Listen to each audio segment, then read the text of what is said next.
this Network Admin YouTube channel. Thank you guys for subscribing. Today I'm going to show you how you make your computer boot in less than 2 seconds. This is how you do it. Okay, you press Windows R on your computer and then you type ms config and you press enter.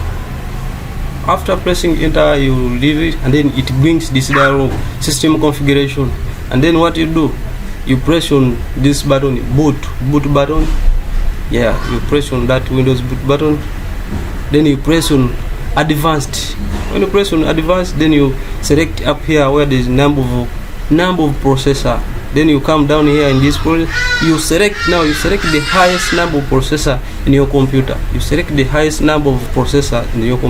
Mine is having 4, so select 4. After that 4, you press OK. You press apply. After this, that you have made your computer to boot in less than, when you put it on like this, it will just boot faster in less than 2 seconds. Your computer will be on. Thank you guys for watching. Thank you guys for subscribing to our channel. This is Network Admin Yugi. Bye.